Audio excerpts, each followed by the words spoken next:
Happy Tuesday to the Ungovernables, the Captain's Crew, the LFA family, McGroin Nation, coming to you live from the deep red state of Tennessee on rumble.com/LFA TV. Welcome to Ungoverned. We do something a little different today. I'll explain that in a second. The peace president has arrived. The peace president has arrived. Oh, we're going to take a trip down memory lane a little bit. We're going to take a trip down memory lane with the people who panicked and freaked out about, World War III. Now we've got Alex Jones saying we're in World War IV. It just doesn't stop. It doesn't stop. And, I'm happy that there's peace in the Middle East. Of course, what was my preferred outcome through the October 7th war, the Israel-Hamas war? Well, of course, I wanted to see Israel eliminate and completely eradicate Hamas.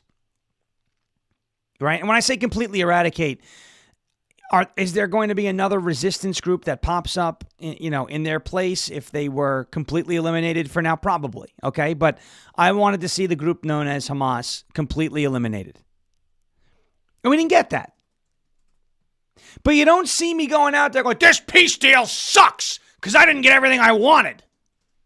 But we do see some people doing that. Or we see people, as soon as the thing, and I said last week, you saw what I said last week, right? You saw what I said last week. I have my doubts that Hamas is going to honor the agreement. I have my doubts that we're going to see hostages, but I'm willing to try, right? There can't be any more final warnings. We got this, either this or nothing. And we've reached new territory, uncharted waters, right? There are people who have listen to me very closely. This is very important, and this is going to help you. Anybody watching, this is going to help you to be able to tell who is actually on your side and who isn't. Now, there's one thing I don't do. I don't do the whole blind loyalty thing. It's like if Trump says something that I disagree with, I'm going to say it. I'm going to say, hey, I don't agree with that. But I'm not going to take my ball and go home just because I disagree with one thing that Donald Trump said. Even back in June, when he started in with the, exceptions for this, mass deportations, exceptions for hospitality and leisure. What did I do? I said, I don't like that. I'm not a fan of that. We're going to be very loud about that. But it was never like, I'm not supporting anything that this president does. I can't stand Pam Bondi. I disagree with him leaving her in that position right now as Attorney General. Although I understand why he's doing it, I don't like that he's doing it. You don't see me going, this administration's a failure. Screw it. It's over. But you do see some people doing that.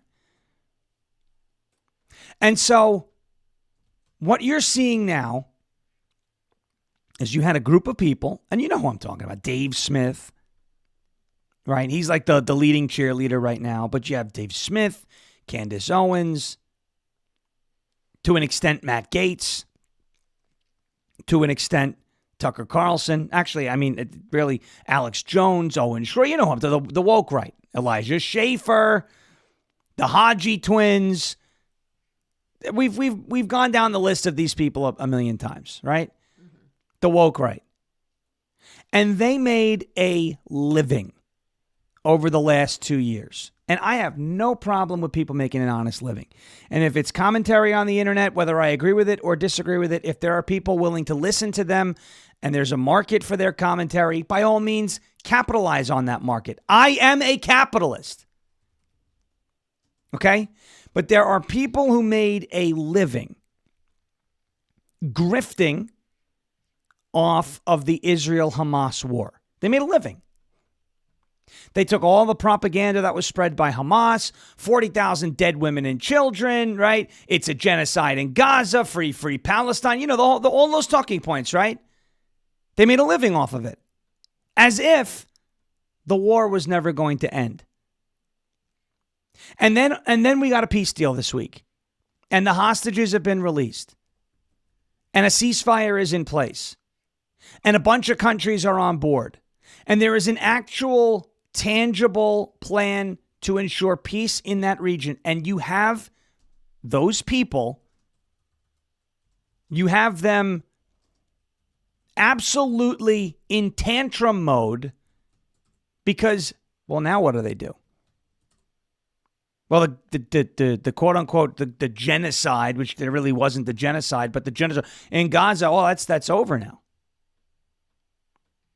Oh, the war, all the Israel bombed a hospital, and then we come back and we find out that it wasn't actually a hospital, but it was a munitions depot, right?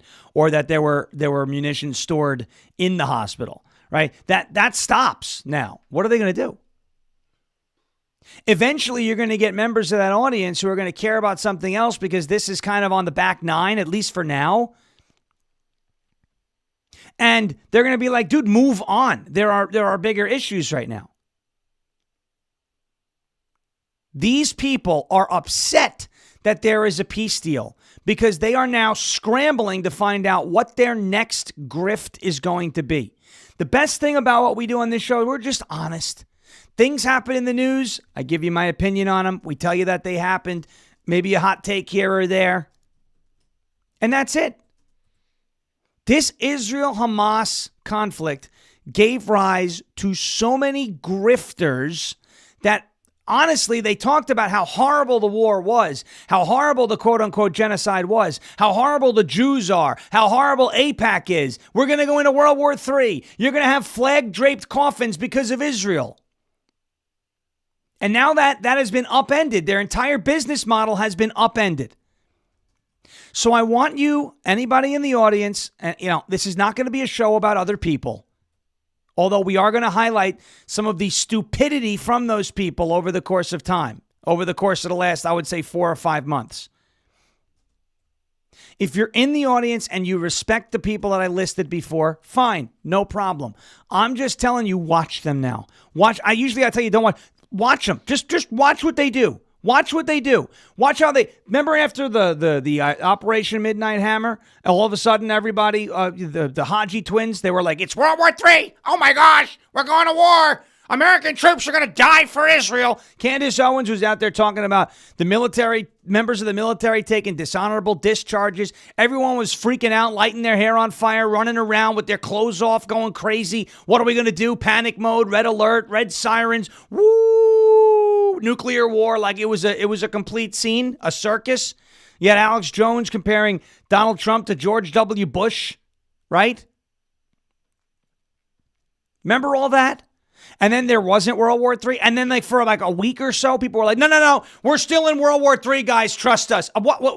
We wouldn't need you to tell us that we're in a world war. We'd kind of know it. That's what I'm trying to make. That's the point I'm trying to make here. There are people who are upset that a peace deal is in place, that there is real tangible progress being made towards peace right now. There are people who are upset about that when 3 days ago, 4 days ago, a week ago, they were pretending to be upset that people were dying in Gaza. No, they love the fact that people were dying in Gaza. I have been saying this. I have been saying this for months.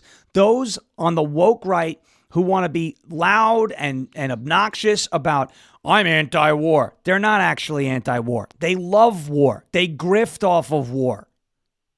That's why with the Midnight Hammer, Operation Midnight Hammer with Iran, they were pushing for World War III so they can come back around after it started and go, see, we told you so. They don't give a damn about anybody who's impacted negatively in Gaza, in Iran, in Israel, in America. They only care about this. All of the people who accuse everyone else of being paid to push an agenda, paid, now Marjorie Taylor Greene, there's a paid social media campaign against me. No, you're just an idiot. That's all it is. And people are telling you that you're an idiot. And you ran on one thing, and now you're doing another thing. And you've gone you've gone full circle. You were like Jewish space lasers. I love Jews. I hate Jews again. When are you going to love Jews again? It's like back and forth, back and forth. All of these people who like to delegitimize critics of them by accusing them of being paid are the ones who are actually pushing a narrative for money. Understand that. Understand that. This peace deal is an objectively good thing. It's an objectively good thing. And there is a segment of people, there's some on the left, but a lot of them on the quote-unquote woke right, which is essentially the left now anyway. Those people do not believe the peace deal is a good thing. It shows you what they're really about. All right. I want to libtardian. What does that say? My God. Libtardian Leviosa, like Harry Potter. Says Trump ends 7 wars and people want to scream World War III the whole time over on X. Yes. Now, for those of you watching on X, for those of you watching on YouTube right now, we're going to do the first half hour on those platforms. But then I'm going to shut the streams down on those platforms. No, why are you going to do that? We want to... Nope. Because here's the deal. Okay? Rumble is where it's at. Rumble is the cool kids table. Rumble is home base. So, if you don't want your stream to be interrupted, head on over to rumble.com/LFA TV now, because at the halfway mark, when we stop, right around 30 on the clock, those streams are going to get shut down. They're going to be pulled down, and we're going to only be here on Rumble, okay? So that's what we're going to do at the 30-minute mark. So that is your warning. You've got your 15-minute warning. All right. We're going to get into this Middle East peace deal. By the way, today is Charlie Kirk's birthday. He would have been 32 years old. Donald Trump is set around 4 o'clock Eastern time today to posthumously award Charlie Kirk the Presidential Medal of Freedom. All right, before we get to all of our juicy stuff this morning, I want to talk to you about our friends over at OFP Farms. It's OFPFarms.com. Promo code Sean, SHAWN, OFP, Oscar Foxtrot, Papa Farms.com. Promo code Sean. Explore the wonderful quality of Faith Farm and Freedom products with a special limited time 15% discount on your entire purchase. Take a peek at the lineup from OFP Farms. They are America's go-to soap company, famous for natural ingredients, the skin-loving perks of tallow and goat milk, and a big heart for farm-to-family skincare. Whether you're looking for gentle skincare or thoughtful gifts, these products bring together expert care and good values to make your daily routine all that much better. Do not miss this chance. Do not miss this chance to enjoy premium products like the We the People soap, which smells like James Madison himself, right? It smells like James. And when on a good day, after James Madison has showered, it smells like, because they got kind of smelly back in the day. They wore wool a lot in the summer, and it was sweaty, stinky founding fathers. Smart people, though. But that smells like a clean, freshly showered James Madison. That is the We the People soap. You can get 15% off of that. You can get 15% off of the lotions, the Peace lotion, the lip balms. My favorite, the Goat Kisses lip balm at OFPFarms.com. If you use the promo code Sean, SHAWN. That's OFPFarms.com. Promo code SHAWN for 15% off. OFPFarms.com. Promo code Sean, Sierra Hotel Alpha Whiskey November. All right, I got to take a drink. Oh, yeah. Oh, yeah. Let's get into the peace deal, shall we? Let's do it. The peace deal. Let me play this clip. This is a clip from last week. Donald Trump confirming that he does intend to give Charlie Kirk the Presidential Medal of Freedom today on his what would have been his 32nd birthday. And then I'm coming back. I believe it's Tuesday night for Charlie Kirk, a friend of mine, a friend of all of ours, a friend of a lot of the people right here. And we're giving him the Presidential Medal of Freedom, which is the highest honor you get outside of the Congressional Medal of Honor. One's military, one's civilian, but it's the greatest honor. And Erica, his beautiful wife, is going to be here, and a lot of people are going to be here. So Donald Trump intending to give Charlie Kirk the Presidential Medal of Freedom. And look, I know there's a lot of still talk about, who's pushing crazy theories about Charlie Kirk. I'm not going to get involved in that. Right? We've been there, done that. And Bricksuit, I'm pretty sure, laid that to rest over the weekend. Candace thought that UTC meant Utah time, which is embarrassing. A simple search, for somebody who asks questions, so to speak, quote unquote, she sure doesn't want to ask herself any questions about what things mean to find out the meaning of these things. So, we call her a stupid person. She's not stupid, though. She knows exactly what she's doing. But I still call her a stupid person because she's behaving like a stupid person. All right, here it is. Yesterday, there was a lot of talk about that peace deal. The hostages obviously been released. If you guys have seen some of the videos of the hostages being reunited with their family, it's some real heartwarming stuff. But I want to show you, right? I want to show you how the left and the woke right were kind of working together this entire time to delegitimize and destabilize and really work against Donald Trump. Now, I expect that from the left. I do not expect that from people like Marjorie Taylor Greene. I have been very negative on Marjorie Taylor Greene for the last couple of years, especially after she was really, a shill for Kevin McCarthy. That's where the whole honking your hedgehog thing came from, right? You know, how she was meeting with him under the desk in the speaker's office, the whole 9 yards. That's what we said, okay? And that was all good fun. But it's gotten really, really bad now with Marjorie Taylor Greene, whether it's, exceptions for illegal aliens and mass deportations, which we all yesterday said in the chat, no exceptions. We don't want that whatsoever.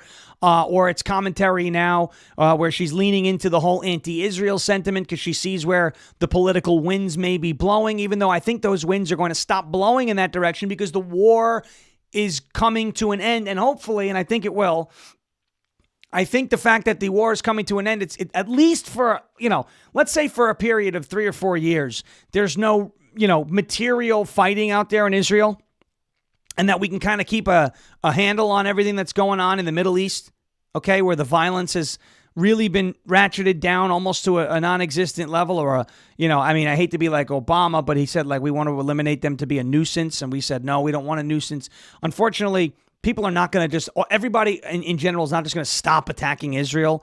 That's not what's going to happen. But if Hamas can be, eliminated and the violence coming from that group can be dialed down to zero, then you're in a much better situation. The whole war, Israel-Hamas war, that being over, I think is going to have a very negative impact on the anti-Israel crowd. And which is funny because the anti-Israel crowd, again, made their followers upset because of the war. Now there's no war, so what are they going to enragement farm over anymore, right? Okay, I want to show you. This is why I think this deal has legs and why I think this deal is a legitimate or has a legitimate shot at staying intact for a considerable and significant amount of time. You've got countries like Pakistan. You've got countries where, again, Donald Trump played a role in ending wars in their countries all throughout the last, by the way, it's only been 9 months, right? India, Pakistan, Azerbaijan, you've got Turkey, you've got Egypt, Saudi Arabia, Qatar, all of these countries where, they see this guy, this U.S. president, working to stabilize one of the most unstable regions in the world. And these countries appreciate that. That long trip that Donald Trump took to the Middle East, where Saudi Arabia had a mobile McDonald's, and he was with the king of Qatar, if that's what they have, if it's a king or whatever, the heads of state of these countries, and they were really, they respected him. It was a lot of fanfare. There was a lot of, pomp and circumstance on that whole Middle East trip. I thought then maybe this is paving the way for the Israel-Gaza peace deal, and it looks like that was what happened. Listen to the way Pakistan's head of state, the president, the prime minister, whatever. Listen to the way the president or prime minister of Pakistan talked about Donald Trump yesterday. This is just incredible. Remember, Donald Trump ended the war between Pakistan and India. We call that World War 7-11, right? We call it World War 7-11. We stopped them from having a big, bad, bloody war. But listen to the way the president of Pakistan, or the prime minister, the head of state of Pakistan, talked about Donald Trump yesterday at that peace deal summit. Today is one of the greatest days in contemporary history because peace has been achieved after untiring efforts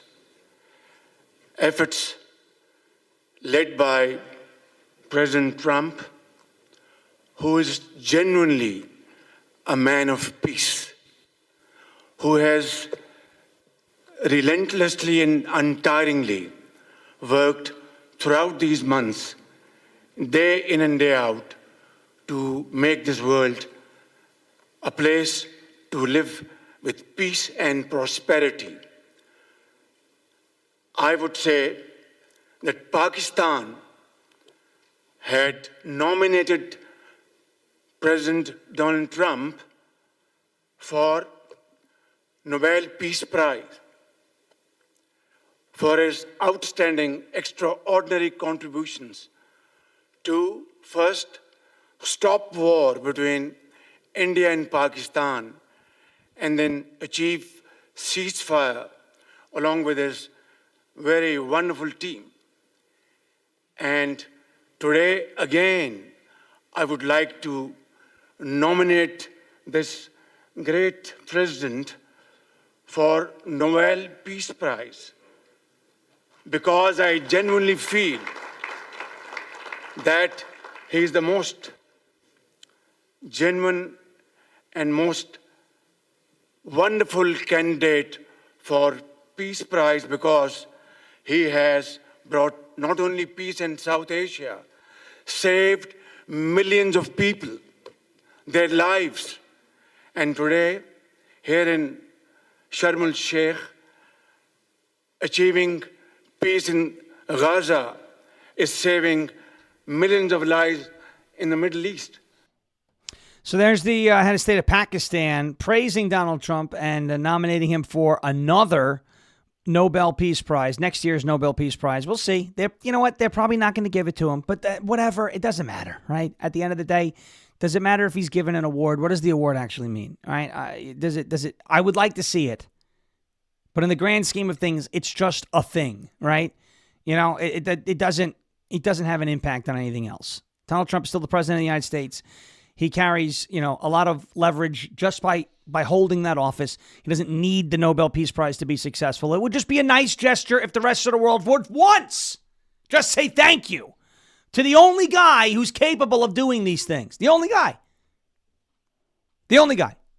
He'd be like, oh, you want people to bend over and kiss the feet of the dictator? No. A simple thank you is nice, He's done something here that nobody's been able to do, at least for now. I mean, even Hillary Clinton found it within her to say he's doing a great job. Now, again, I think she's kind of, blowing him kisses to be like, hey, Don, you came to my wedding. Don't indict me, right? Don't indict me. I don't think he's going to fall for it. But, even Hillary Clinton. And this probably shows you that her political aspirations are completely done because they're going to say, remember when you said nice things about Donald Trump? You can't do that. Ooh. Right? This cult known as the Democrat Party. But even, and I'm sorry for playing Hillary, but you got to see this. You have to see it to believe it. You have to see it to believe it. You know what I enjoyed? What? The Avraham. Oh, Avraham. Some say Abraham. I call it Avraham. It's wild. Just silly. Here's Hillary Clinton heaping praise on Donald Trump. I can't believe this, but we have to play it because seeing is believing. It's a really significant first step, and I really commend President Trump and his administration as well as... Hold on. I really commend President Trump and his administration. Is that AI? Is that AI?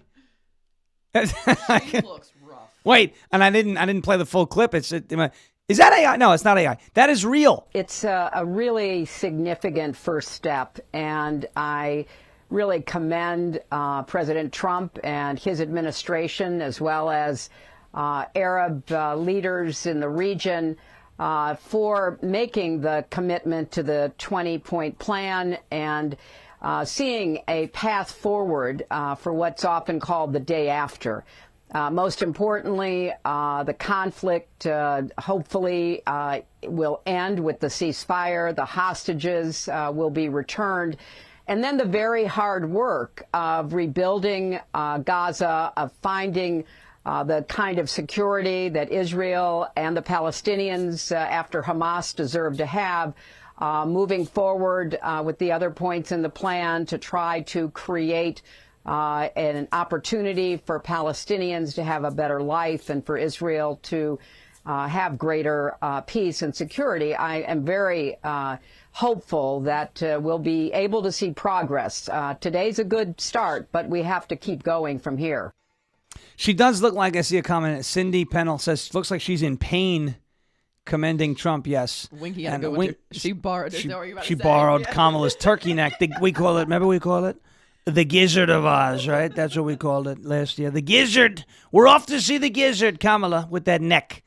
She should wear a turtleneck. Instead, she wears a turkey neck. Golf bunny's out. It's just out. It's out. Now, here's something I want to point out and why I think this deal has the potential to last a while. What was Hamas's only leverage? What was their only leverage? It was the hostages. They have given up their only leverage now. If they go back on this deal now, it's over. It's over for them. Unless, of course, they take more hostages, which we hope doesn't happen. But that was their only leverage, was these living hostages. That's it. They don't have leverage anymore. They turned it over yesterday. I think this deal's got a great chance of succeeding long term. Okay, Alyssa Farah on the Zoo. Remember the Zoo? Moo, right? Old MacDonald had a farm. Beginning of the year, Alyssa Farah made a promise, and we have to hold her to it. She made a promise that if the hostages were released, she would do something that the other women on the Zoo probably would make their skin melt. Watch this. My point, I'm not going to be apocalyptic. It's not changing a tune. It's not making every single thing a 5-alarm fire. Yeah. If he does good, if he gets the Israeli hostages out, I promise I will wear a MAGA hat for one day on the show and say, thank you Please for don't do doing that. it. Yeah. And then she'll knock it right off my head. But like, don't do that. you have to be able to cheer for wins when they happen and then call out relentlessly the wrongdoing. Oh. If Trump gets the Israeli hostages out, she's going to wear a MAGA hat? She's going to wear a MAGA hat? And she's going to cheer for a day and cheer for the wins? Okay, well. Alyssa! Why is it Christmas at the? That was over the winter. That was last year after that Trump was won the election. It was in December. Oh, I missed that. It was in December, yeah. I apologize. Yeah. Alyssa! You're going to wear... Anybody know where Alyssa Farah can get a MAGA hat? Does anybody know how to send gifts to the Zoo? Because I'd love to send them a MAGA hat. Finally, this was a funny moment yesterday. You may not be able to hear it. The audio is kind of garbled. So I'm going to play it, and then I'll tell you what happened. And then we're shutting it down over on X and YouTube. So if you guys are watching on X and YouTube and this clip is over, rumble.com/LFA TV. It's not hard, okay? Rumble.com/LFA TV. Go there.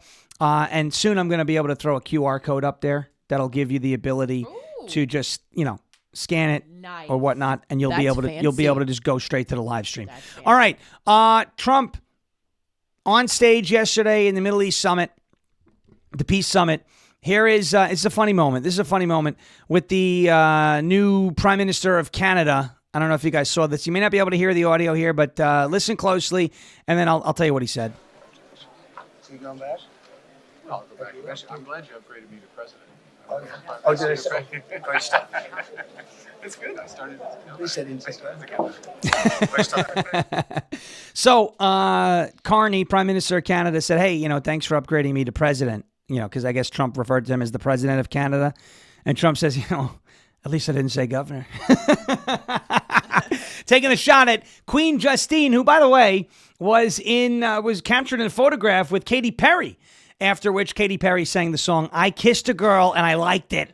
I don't think she liked kissing Queen Justine. It's nice to know Katy Perry is, in fact, a lesbian. Okay, let us, over on Rumble, this is where we're staying. If you're watching on X, rumble.com/LFA TV. That is where we're going. Goodbye to X. And if you are watching over on YouTube, rumble.com/LFA TV, head over there. That is where